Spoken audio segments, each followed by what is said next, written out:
ಇಂದಿನ ಕಾರ್ಯಕ್ರಮವನ್ನ work for compassion ಅವರು ನಿರ್ವಹಿಸಲಿದ್ದಾರೆ.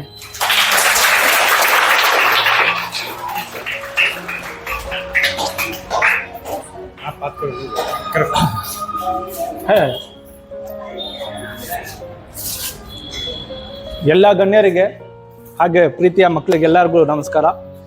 ನಾನು ಒಂದು ಚಿಕ್ಕ ಪ್ರೇಯರಿಂದ ನನ್ನ ಪ್ರವಚನ ಶುರು ಮಾಡ್ತಾ ಇದ್ದೀನಿ. ಅಸತೋ ಮಾ ಸದ್ಗಮಯ ತಮಸೋ ಮಾ ಜ್ಯೋತಿರ್ಗಮಯ ಮೃತ್ಯೋ ಮಾ ಮೃತ ಸಂಗಮಯ. ಓಂ ಶಾಂತಿ ಶಾಂತಿ ಶಾಂತಿ. ಇದರ ಅರ್ಥ, ಪರಮೇಶ್ವರ ನಮ್ಮನ್ನು ಸತ್ಯದ ಮಾರ್ಗದಲ್ಲಿಡು, ಸತ್ಯ ದಾರಿಯನ್ನು ತೋರಿಸು, ಅಸತ್ಯದಿಂದ ದೂರ ಇಡು. ಹಾಗೆಯೇ ಪರಮೇಶ್ವರ ನಮ್ಮನ್ನು ಒಳ್ಳೆಯ ಒಳ್ಳೆಯ ಗುಣದಿಂದ ನೀಡು. ಹಾಗೆ ನಮ್ಮನ್ನು ಅಮೂಲ್ಯವಾದ ಎಟರ್ನಲ್ ಲೈಫ್ ಅಂದರೆ ಮುಂದಿನ ಪರಲೋಕದಲ್ಲಿ ನಮಗೆ ಅಮೃತದಂಥ ಜೀವನವನ್ನು ನೀಡು. ಇದರಿಂದ ನಾನು ಇದನ್ನು ಶುರು ಮಾಡ್ತಾ ಇದ್ದೀನಿ.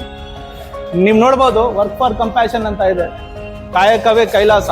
ಅಂದ್ರೆ ಅರ್ಥ ನೀವು ನೋಡ್ಬೋದು, ಸತ್ಯುಗ ಇದೆ, ಅಖಂಡ ಭಾರತ ಬಗ್ಗೆ ಮಾತಾಡ್ತಾ ಇದ್ದೀವಿ, ಏನೇನೋ ಐತೆ. ಇದನ್ನೆಲ್ಲ ಬಿಡಿ, ಇವತ್ತು ನಾವು ಅರ್ಥ ಮಾಡ್ಕೊಳ್ಳೋಣ ನಾವು ನಮ್ಮ ಪರ್ಪಸ್ ಆಫ್ ಲೈಫ್ ಏನಂತ. ಯಾಕಂದ್ರೆ ಧರ್ಮ ಒಂದೇ, ಮಾನವೀಯತೆ ಒಂದೇ, ನಮ್ಮ ಸೃಷ್ಟಿಕರ್ತನೂ ಒಬ್ಬನೇ.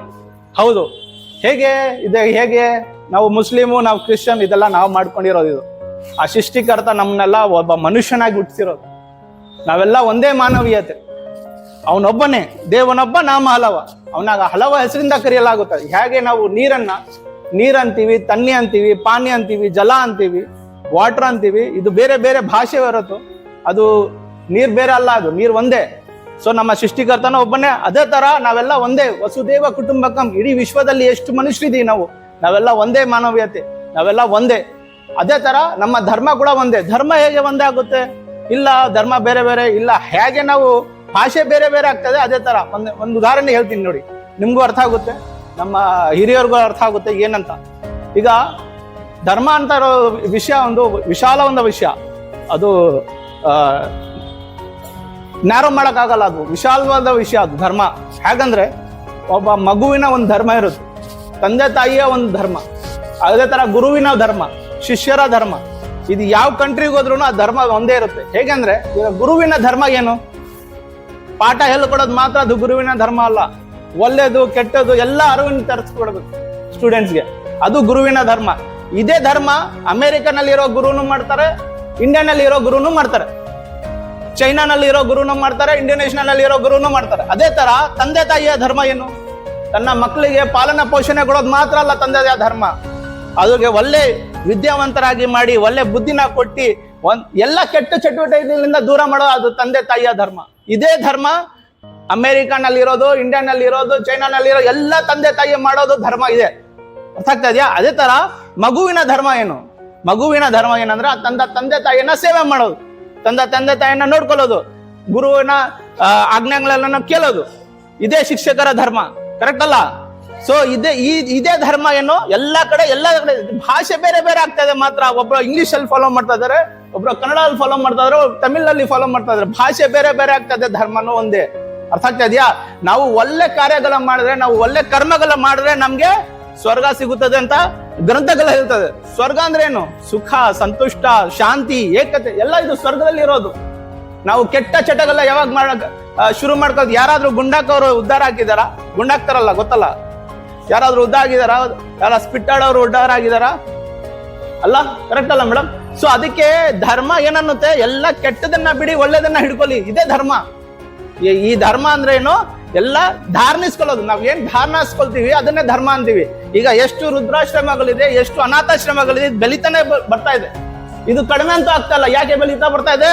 ನಾವು ನಮ್ಮ ತಂದೆ ತಾಯಿನ ನೋಡ್ಕೊಳ್ತಾ ಇಲ್ಲ. ಅದಕ್ಕೋಸ್ಕರ ಏನಾಗ್ತಾ ಇದೆ? ನಾವು ವೃದ್ಧಾಶ್ರಮಗಳು ಬೆಳೀತಾನೆ ಬರ್ತಾ ಇದೆ. ಅನಾಥ ಮಕ್ಕಳು ಜಾಸ್ತಿ ಆಗ್ತಾ ಇದೆ. ಯಾಕೆ?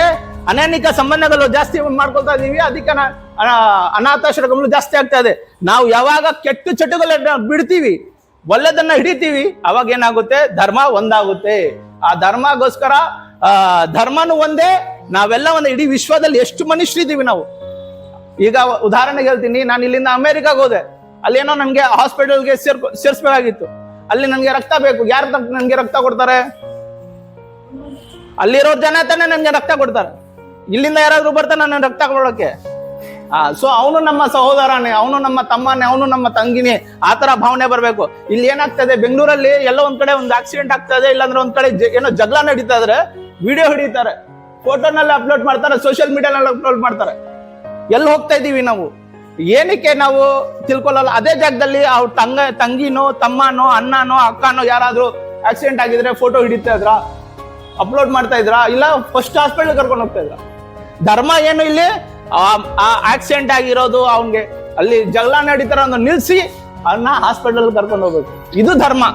ಇದು ಎಲ್ಲ ಧರ್ಮ ಅದೇ ಹೇಳೋದು. ಧರ್ಮ ಒಂದೇ ಇರೋದು. ಯಾಕೆ? ನಮ್ಮ ಸೃಷ್ಟಿಕರ್ತನ ಒಬ್ಬನೇ, ಅವನ ಧರ್ಮನೂ ಒಂದೇ, ನಾವೆಲ್ಲ ಒಂದೇ. ಈ ಸತ್ಯಗಳಿದೆಯಲ್ಲ, ಇದು ಸತ್ಯ, ಇದು ಮಹಾಸತ್ಯ.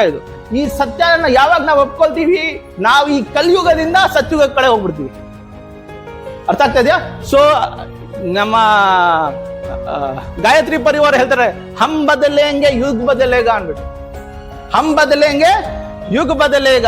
ನಾವು ಯಾವಾಗ ಸತ್ಯದ ಕಡೆ ಹೋಗ್ತೀವಿ, ಆವಾಗ ಸತ್ಯುಗ ಪ್ರಾರಂಭ ಆಗುತ್ತೆ. ಅದೇ ತರ ನಮ್ಮ 12ನೇ ಶತಮಾನದಲ್ಲಿ ಬಸವಣ್ಣವರು ಅದೇ ಹೇಳಿದಾರೆ. ಏನಂತ ಹೇಳಿದಾರೆ ಬಸವಣ್ಣವರು? ಕೊಲಬೇಡ, ಕೊಲಬೇಡ, ಉಸಿಯ ನುಡಿಯ ಬೇಡ, ಮುನಿಯ ಬೇಡ, ಅನ್ಯರಿಗೆ ಅಸಹ್ಯ ಪಡಬೇಡ. ಅದರ ಅರ್ಥ ಏನು? ಅರ್ಥ ಏನು ಅದರದ್ದು? ಕಳ್ತನ ಮಾಡಬೇಡಿ, ಕೊಲ ಮಾಡಬೇಡಿ, ಸುಳ್ಳು ಹೇಳ್ಬೇಡಿ, ಅನ್ಯರಿಗೆ ಅಸಹ್ಯ ಪಡಬೇಡಿ. ಯಾರು ಕೀಳ್ ಜಾತಿ ಅಲ್ಲ, ಯಾರು ದೊಡ್ಡ ಜಾತಿ ಅಲ್ಲ, ನಾವೆಲ್ಲ ಒಂದೇ ಮಾನವ ಜಾತಿ. ಉದಾಹರಣೆಗೆ ಇನ್ನೊಂದು ಉದಾಹರಣೆ ಹೇಳ್ತೀನಿ, ಅರ್ಥ ಮಾಡ್ಕೊಳ್ಳಿ. ಒಂದು ಹುಟ್ಟಿರೋ ಮಗು ಇದೆ, ಒಂದು ಹುಟ್ಟಿರೋ ಬೆಕ್ಕಿನ ಮಗು ಇದೆ, ಒಂದು ಹುಟ್ಟಿರೋ ನಾಯಿ ಮಗು ಇದೆ, ಒಂದು ಹುಟ್ಟಿರೋ ಹುಲಿ ಮಗು ಇದೆ. ಇದು ಯಾವ ಜಾತಿ? ಇದು ಹುಲಿಯ ಜಾತಿ. ಇದು ಯಾವ ಜಾತಿ? ಇದು ಬೆಕ್ಕಿನ ಜಾತಿ. ಇದು ಯಾವ ಜಾತಿ? ಇದು ನಾಯಿಯ ಜಾತಿ. ಇದು ಯಾವ ಜಾತಿ? ಮನುಷ್ಯನ ಜಾತಿ. ಯಾವ ಜಾತಿ? ನಾವೆಲ್ಲ ಒಂದೇ ಮನುಷ್ಯರು. ಇಡೀ ವಿಶ್ವದಲ್ಲಿ ಎಷ್ಟು ಮನುಷ್ಯರಲ್ಲ, ನಾವೆಲ್ಲ ಒಂದೇ ಇದೀನಲ್ಲ. ಅದರ ನಂತರ ನಾನು ಎಕ್ಸ್ಪ್ಲೇನ್ ಮಾಡ್ತಾ ಇದ್ದೀನಿ ನಮ್ಮ ಸ್ಲೋಗನ್ಸ್ ನ. ನಮ್ಮ ಆರಾಧನೆ ಒಬ್ಬ ದೇವನಿಗೆ, ಇದೇ ಮಾತಾಡಿದ್ ನಾನು, ದೇವನೊಬ್ಬ ನಾಮ ಅಲ್ಲವ. ಅದೇ ತರ ನಮ್ಮ ಜಾತಿ ಮಾನವ ಕುಟುಂಬ. ಇಡೀ ವಿಶ್ವದಲ್ಲಿ ಎಷ್ಟು ಮನುಷ್ಯರಿದ್ದಾರೆ, ನಾವೆಲ್ಲ ಒಂದೇ ಮಾನವ ಕುಟುಂಬ. ನಮ್ಮ ಕನಸು ಅಖಂಡ ಭಾರತ. ಅಖಂಡ ಭಾರತ ಯಾವಾಗ ಆಗುತ್ತೆ? ಇಡೀ ವಿಶ್ವ ಯಾವಾಗ ಆಗುತ್ತೆ? ಒಂದಾಗುತ್ತೆ. ಯಾವಾಗ ಆಗುತ್ತೆ ಅಖಂಡ ಭಾರತ? ಇಡೀ ವಿಶ್ವನ ಒಂದ್ ಮಾಡ್ಬೇಕು. ನಾವೆಲ್ಲ ಒಂದೇ ಅಂತ ಯಾವಾಗ ಅರ್ಥ ಮಾಡ್ಕೊಳ್ತೀವಿ ನಾವು, ಅವಾಗ ಅಖಂಡ ಭಾರತ ಅಷ್ಟು ಹೋಗುತ್ತೆ. ನಮ್ಮ ಗೌರವ ಹಿಂದೂಸ್ತಾನ ಇಲ್ಲಿಂದ ಶುರು ಆಗಿದೆ. ಇದು ಸಂಕಲ್ಪನೆ ಇಲ್ಲಿಂದ ಶುರು ಆಗಿದೆ. ಅದೇ ನಮ್ಮ ಗೌರವ, ನಮ್ಮ ಗುರಿ. ಯುಗ ಪರಿವರ್ತನೆ ಈಗ ನಡೀತಾ ಇರೋದು ಈ ಕಲಿಯುಗ. ಇದನ್ನ ಚೇಂಜ್ ಮಾಡ್ಬೇಕು ನಾವು. ಸತ್ಯುಗ ಪ್ರಾರಂಭವಾದಾಗ ಭಾರತ ದೇಶ ವಿಶ್ವಗುರು ಆಗುತ್ತದೆ. ಇವಾಗ ನಾವು ಕಲಿತಾ ಇದೀವಿ, ನಾವು ಸ್ಟೂಡೆಂಟ್ಸ್. ಈಗ ನಾವು ವಿಶ್ವಗುರು ಆಗ್ಬೇಕಂದ್ರೆ ಸತ್ಯುಗ ಪ್ರಾರಂಭವಾದಾಗ ಈ ಸತ್ಯಗಳನ್ನು ಯಾವಾಗ ಒಪ್ಕೊಳ್ತೀವಿ ನಾವು, ಸತ್ಯುಗ ಪ್ರಾರಂಭ ಆಗುತ್ತೆ, ನಾವು ವಿಶ್ವಗುರು ಆಗ್ತೀವಿ. ಆ ಭಾವನೆಯಿಂದ ನಾವು ಇಲ್ಲಿ ಬಂದಿದ್ದೀವಿ. ನಮ್ಗೆಲ್ಲ ಸಮಸ್ತವಾಗಿ ನಮ್ಗೆಲ್ಲ ಸಹಕರಿಸಿದಕ್ಕೆ ಈ ಗೌರ್ಮೆಂಟ್ ಸ್ಕೂಲ್, ಬೊಮ್ಮನಹಳ್ಳಿಯ ಗೌರ್ಮೆಂಟ್ ಸ್ಕೂಲ್ ಮಂಜುಳಾ ಮೇಡಮ್ ಆಗ್ಲಿ, ಹಾಗೆ ಇಡೀ ಸ್ಟಾಫ್ಗೆ ನಾನು ಹೃದಯಪೂರ್ವಕವಾಗಿ ಧನ್ಯವಾದ ಹೇಳ್ತಾ ನನ್ನ ಮಾತನ್ನ ಮುಗಿಸ್ತಾ ಇದ್ದೀನಿ. ತುಂಬಾ ಧನ್ಯವಾದಗಳು.